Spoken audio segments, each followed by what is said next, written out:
Comezamos con o programa da xeración do 16.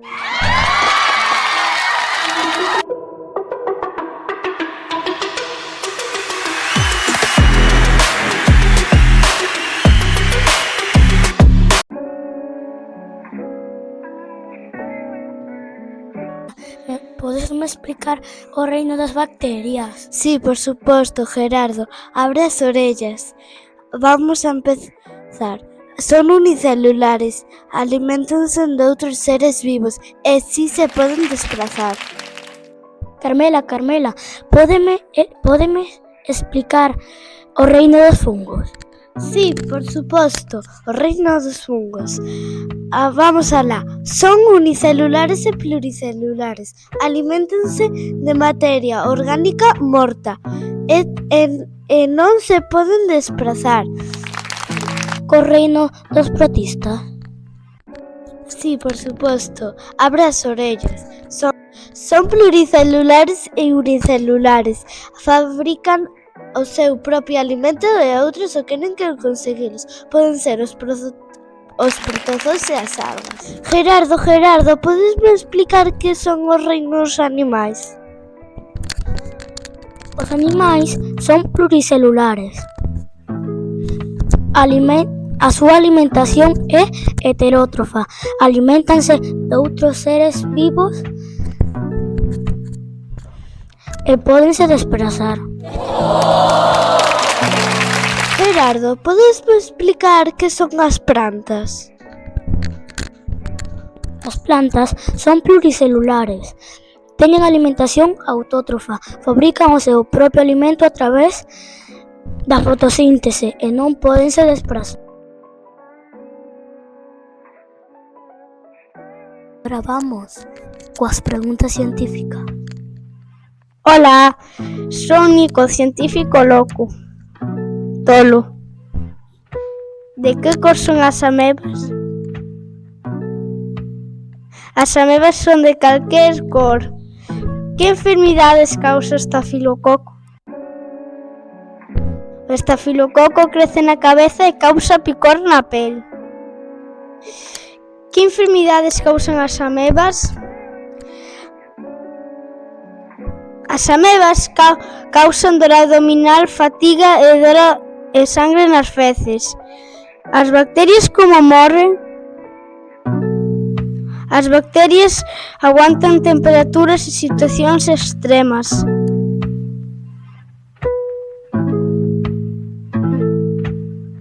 Vos contar como aprenderon os meus nenos. Aprenderon xogando, vendo vídeos, cultivando bacterias, cos flipbooks, esquemas, mapas mentais, lendo libros, por parellas, en equipo, cos insignias e por cooperativo.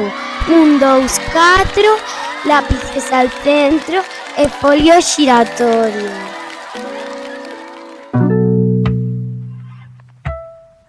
Entrevistar a Felisa, a farmacéutica de orixe.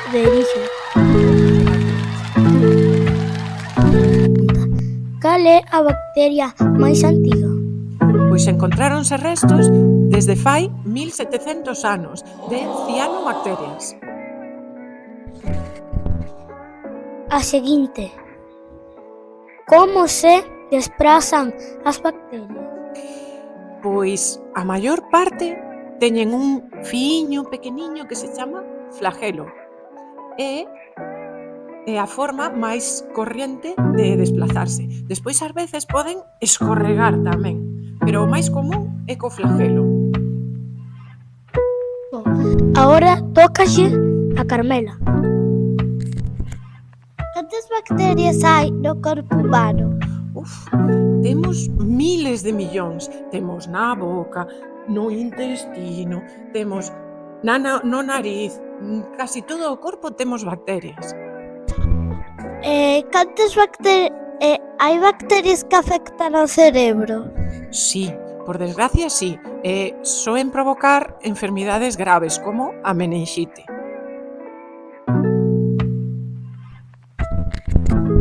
Ahora tú, continúa.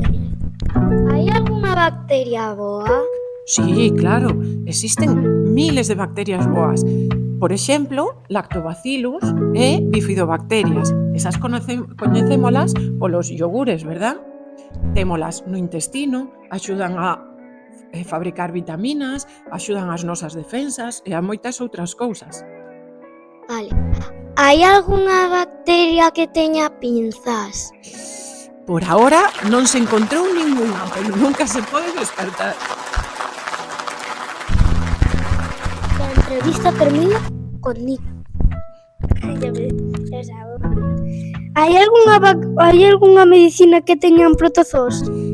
Por ahora, non, pero nunca se sabe. Os protozoos soen ser os causantes de moitas enfermidades, como por exemplo toxoplasmose, leishmaniose, que tamén pode afectar os cans, e outras como malaria. Hai moitas enfermidades, pero por ahora non son medicinas. E a última, cal é a bacteria máis rara do mundo? A máis rara? Esa é unha pregunta moi difícil, porque raras hai tantas.